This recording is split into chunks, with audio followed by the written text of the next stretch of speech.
Hi! Welcome to our channel. ఈరోజు మనం review చేయబోయే మూవీ 'ఐడెంటిటీ'. ఓపెన్ చేస్తే ఒక అమ్మాయి ట్రయల్ రూమ్‌లో డ్రెస్ చేంజ్ చేసుకుంటుండగా అక్కడ ఒక కెమెరాని అబ్జర్వ్ చేస్తుంది. వెంటనే ఆ షాప్ మేనేజర్‌కి ఇన్ఫార్మ్ చేస్తుంది. ఆ మేనేజర్ అక్కడ తిరిగే ఒక అబ్బాయి మీద డౌట్‌తో "ఈ మొబైల్ నీదేనా?" అంటాడు. ఆ అబ్బాయి వెంటనే మొబైల్ లాక్కుని తప్పించుకుంటాడు.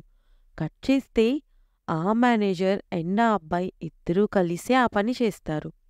ఇదిలా ఉండగా ఒక నైట్ ఆ మేనేజర్ వేర్ హౌస్‌లో ఉండగా ఒకతను ఆ మేనేజర్‌ని చంపేసి ఆ వేర్ హౌస్‌ని తగలబెట్టేస్తాడు.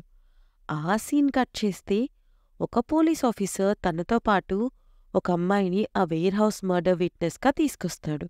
బట్ తనకి యాక్సిడెంట్ వల్ల పానిక్ అయ్యి ఏం గుర్తుండదు. సో గుర్తొచ్చే వరకు అక్కడే ఉండాలని మన హీరో ఉండే అపార్ట్మెంట్లోకి వెళ్తారు. మన హీరో ఒక స్కెచ్ ఆర్టిస్ట్ అవడం వల్ల అండ్ వాళ్ళకి కేసులో హెల్ప్ చేయమని అడుగుతారు. అప్పుడు ఆ విట్నెస్ చెప్పిన స్కెచ్ గీస్తాడు హీరో. ఆ స్కెచ్ ఎవరిది? అసలు చంపేదెవరు? ఎందుకు? లాస్ట్‌కి ఏమవుతుందనేది ఈ మూవీ స్టోరీ.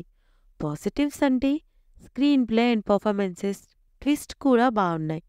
నెగటివ్స్ అంటే సెకండ్ హాఫ్‌లో సడన్‌గా స్టోరీ వేరే జోన్‌కి వెళ్ళిపోయిన ఫీలింగ్ కలుగుతుంది. ఏదో ప్లాన్డ్‌గా చేసిన ప్లాట్‌లా అనిపిస్తుంది. అండ్ విట్నెస్‌గా చేసిన త్రిష గారికి పెద్ద ఇంపాక్ట్ లేదు.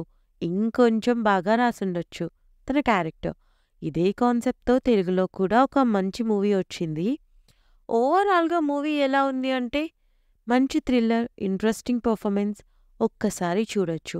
అడల్ట్ కంటెంట్ లేదు, బట్ వైలెన్స్ ఉంది. సో కిడ్స్‌తో చూడొద్దు. జీ5లో తెలుగులో స్ట్రీమ్ అవుతుంది చూసేయండి. రివ్యూ నచ్చితే please like, share and subscribe. Thank you.